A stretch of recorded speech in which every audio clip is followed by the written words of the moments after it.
मस्जिद के नीचे मंदिर का पता कैसे लगाया जाता है, आइए जानते हैं इस वीडियो में। अयोध्या में मस्जिद के नीचे मंदिर होने के पूरे सबूत कैसे मिले। 134 साल तक अदालत में एक लंबी कानूनी लड़ाई चली। साबित सिर्फ इतना करना था कि अयोध्या में 2.77 एकड़ जमीन पर मस्जिद थी या मंदिर। ये मामला भारत में चलने वाली सबसे लंबी कानूनी लड़ाइयों में से एक था। लेकिन ये जानना अपने आप में दिलचस्प है कि जो मामला 1885 में पहली बार कोर्ट में पहुंचा था, आखिर 2019 में उसका फैसला किन सबूतों के आधार पर हुआ। वो सबूत जो जमीन के भीतर थे, उन्हें कैसे खोद कर निकाला गया। इन्हें निकालने में कैसे 14 लोगों की टीम ने 20-20 घंटे काम किया। ये पूरी कहानी उस रात से पर्दा उठाती है जो अभी तक दस्तावेज में ही है। इस पूरी कहानी को हम 2 हिस्सों में प्रकाशित करेंगे। 1989 में जब बाबरी मस्जिद के नीचे एक हिंदू मंदिर होने के दावे ने राजनीतिक गति पकड़ी तो पुरातत्व विभाग सच कानूनी मामले का एक महत्वपूर्ण पहलू बन गए।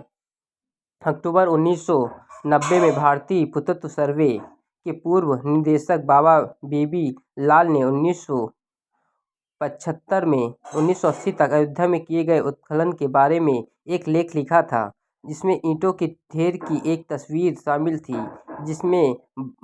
जिसका दावा था कि बाबर द्वारा नष्ट किए गए राम मंदिर के स्तंभों के आधार थे। हैरानी की बात यह है कि लेख राष्ट्रीय संयोजक संघ के पत्रिका मंथन में प्रकाशित हुआ था, न कि किसी पुरातत्व पत्रिका में।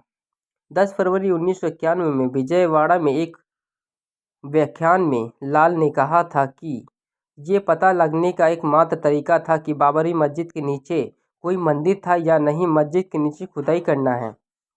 2003 में हिंदू राष्ट्रवादियों द्वारा बाबरी मस्जिद को ध्वस्त किए जाने के 10 वर्ष से अधिक समय के बाद इलाहाबाद उच्च न्यायालय ने एसआईआई को खुदाई करने का निर्देश दिया। 2 पुरातत्व सुप्रिया वर्मा और दया मेनन 5 अप्रैल से 26 जुलाई 2003 तक इन खुदाई के एक बड़े हिस्से के दौरान सुन्नी बोर्ड ऑफ सूट 4 के कहने पर गवाह के रूप में मौजूद थे। उन्होंने खुदाई प्रक्रिया में कई समस्या देखी और सूट 4 की ओर से कुल 14 शिकायतें दर्ज की। साइट पर उन्होंने जो कई अनियमितताएं देखी उसका विवरण देते हुए उन्होंने दिसंबर 2010 में इकोनॉमिक्स एवं पॉलिटिक्स वीकली में एक पेपर प्रकाशित किया।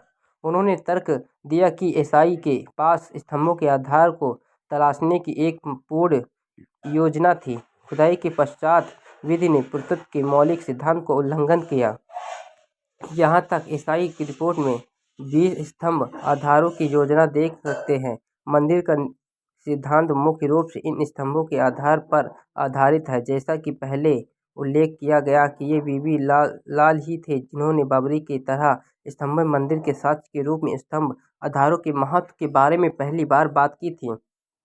एसआई के लिए स्तंभ आधार ढूंढना आवश्यक था क्योंकि इसके बिना मंदिर का सिद्धांत ध्वस्त हो जाएगा। अगर आपको मेरी जानकारी अच्छी लगी हो तो मेरे चैनल को सब्सक्राइब करें, कमेंट करें, लाइक करें, शेयर करें, बेल आइकन दबाना ना भूलें।